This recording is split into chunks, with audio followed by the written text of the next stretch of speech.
हाँ तो प्यारे बच्चों, क्या हाल चाल है।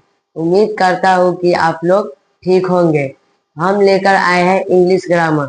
जो आप लोग को इंग्लिश ग्रामर से बहुत डर डर लगता है, लेकिन डरने की बात किसी से नहीं है।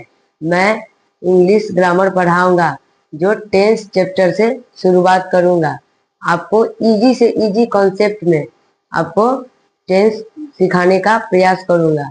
तो आइए हम लोग अपने चैप्टर पर बात करते हैं। तो आपका चैप्टर का नाम क्या है? टेंस। टेंस टेंस का मतलब क्या होता है? आप टेंस क्यों पढ़ेंगे? टेंस का क्या काम है? टेंस का क्यों पढ़ना है? टेंस का एक चैप्टर है, मैं उसे पढ़ लेता हूँ। आप एक पहला से लेकर टेंस एक ऐसा चीज है जो आप लोग पहला से लेकर 12 तक को काम देता है। स्पोकन इंग्लिश कर सकते हैं, किसी से बात कर सकते हैं अंग्रेजी में। इस टेंस के परीक्षा में दो टाइप के क्वेश्चन आते हैं। पहला पहला आता है फिलिंग इन द ब्लैंक्स। पहला आता है फिलिंग इन द ब्लैंक्स। पहला आता है filling in the blanks. Filling in the blanks में होता क्या? जो आप लोग को फिलिंग इन द ब्लैंक्स में भरना पड़ता है। तो यहाँ दिया हुआ रहेगा V1, V2, V3, V4 और सॉरी बच्चे, V4 और V5। आप लोग को 5 ऑप्शन दिया हुआ रहेगा। इसमें से किसी एक ऑप्शन को चुनकर आपको फिलिंग इन द ब्लैंक्स में भरना है। और दूसरा टाइप का क्वेश्चन रहता है हिंदी हिंदी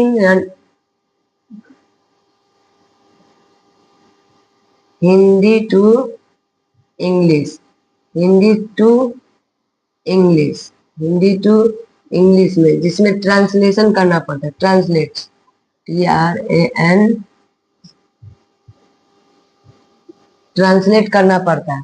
जैसे में आप लोग को मिल जाता है हिंदी हिंदी हिंदी को हिंदी ट्रांसलेशन मिल जाता है, तो आप लोग को इंग्लिश में अनुवाद करने में आसान होगी। तो आप लोग को ये महत्वपूर्ण चैप्टर है, इसे समझने का आप लोग प्रयास करेंगे। तो चलिए हम लोग अब अपने टेंस पर विचार करते हैं। अगर ये पांचों कंप्लीट कर लिए तो आपका चैप्टर समझ में आ जाएगा। जैसे V1 कंप्लीट हो गया तो आपको टेंस समझ में आ जाएगा। V2 कंप्लीट हो गया तो आप लोग टेंस समझ में आएगा। V3, V4, V5 इसको कंप्लीट हो गया तो आप लोग को टेंस समाप्त हो जाएगा, समझ में आने लगेगा। तो चलिए हम लोग अपने टॉपिक पर बात करते हैं।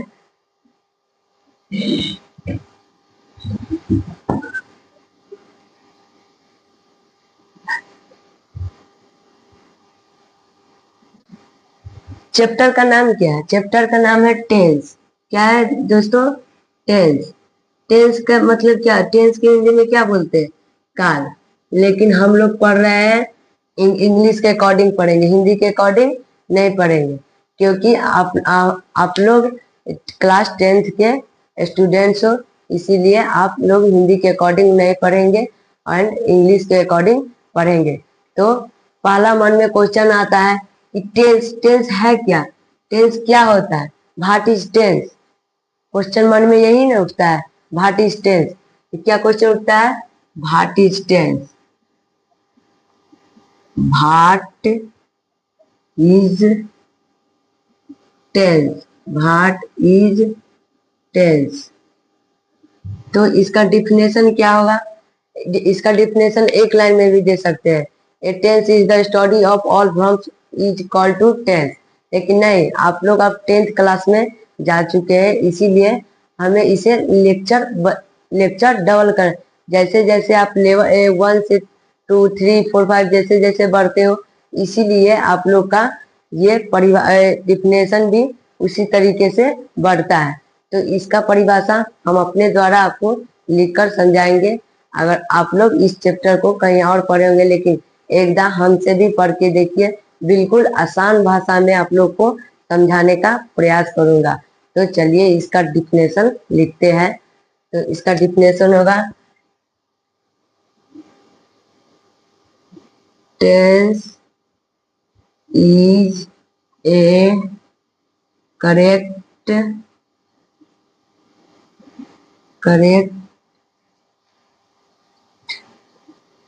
Use of verb from France which tells us then France which tells us then the work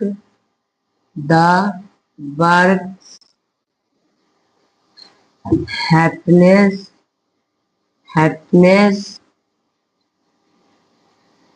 is happening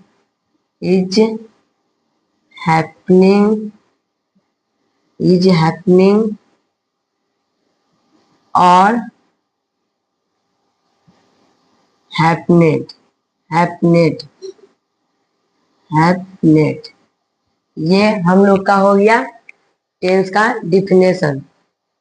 आप लोग को समझ में नहीं आता होगा, लेकिन हम इसे तोड़ तोड़ कर आप लोग को बताएं, कैसे हिंदी में कर कर के आप लोग को बताएं, तो हम बताने का प्रयास करेंगे। तो देखिए आप लोग आई कांटेक्ट हमसे मिलाए हुए, तो चलिए आप लोग को तोड़ तोड़ कर बताने का प्रयास करते हैं। तो चलिए आप लोग को बताने का प्रयास करते हैं। इसको हम हिंदी में कर कर कर भी बताएंगे। तो चलिए बताते हैं।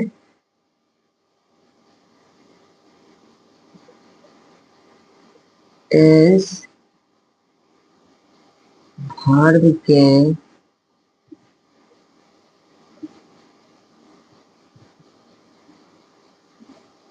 फ्रांस को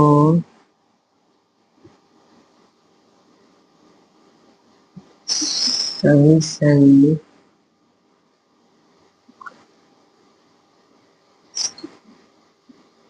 इस्तेमाल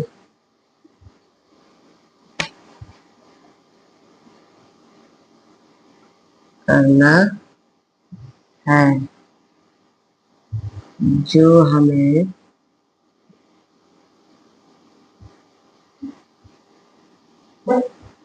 बताता है कि कोई काम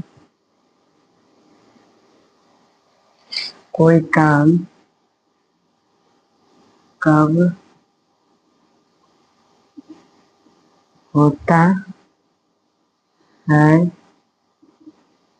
कब हो रहा है और कब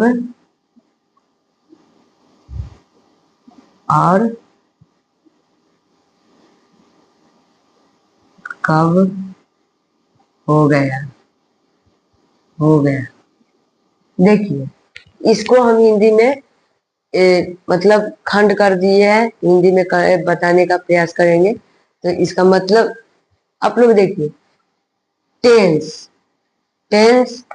is a correct use of verb. आप लोग इतना ही समझिए, पहले इतना ही समझिए। क्या कहता है कि टेंस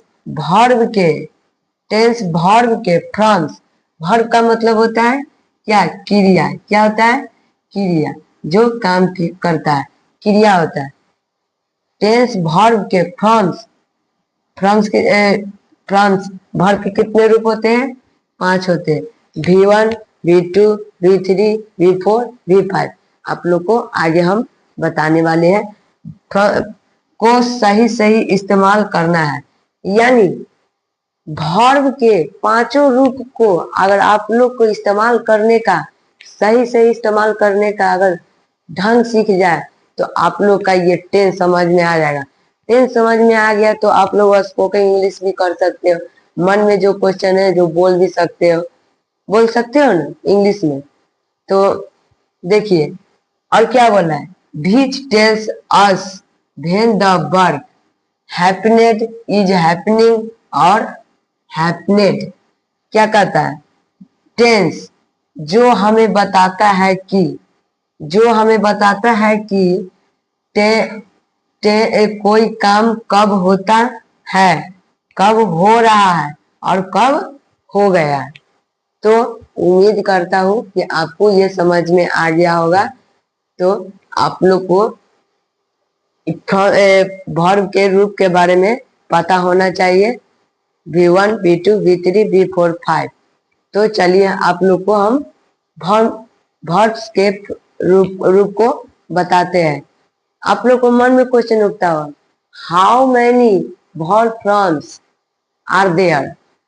वर्ब क्रिया कितने प्रकार के होते हैं? तो क्रिया 5 प्रकार के होते हैं। कौन कौन आप लोग को भी बताए ना, V1 V2 V3 V4 and V5। तो चलिए हम लोग फ्रॉम्स वर्ब के रूप के बारे में बात करते हैं। तो थोड़ा पानी पी लेते हैं। तो चलिए दोस्तों हम लोग बात करते हैं how many verb forms are there. इसका मतलब होता है कि वर्ब के कितने रूप होते हैं। तो चलिए बात करते हैं। क्वेश्चन आपको मन में उठ रहा होगा कि हाउ मैनी, क्वेश्चन उठता है मन में कि हाउ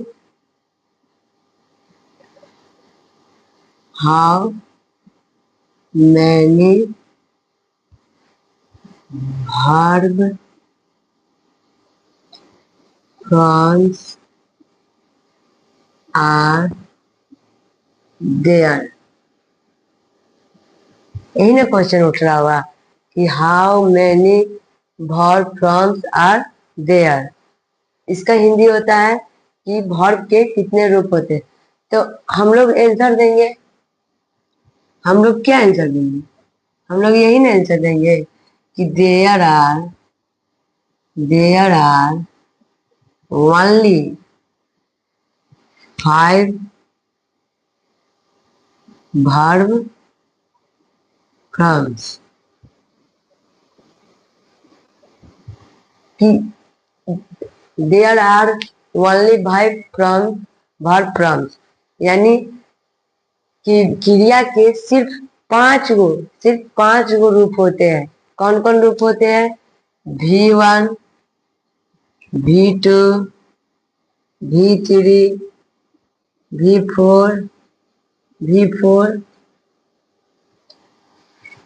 सॉरी बच्चों, थोड़ा क्या होता है, V1 V2 V3 V4 और V5।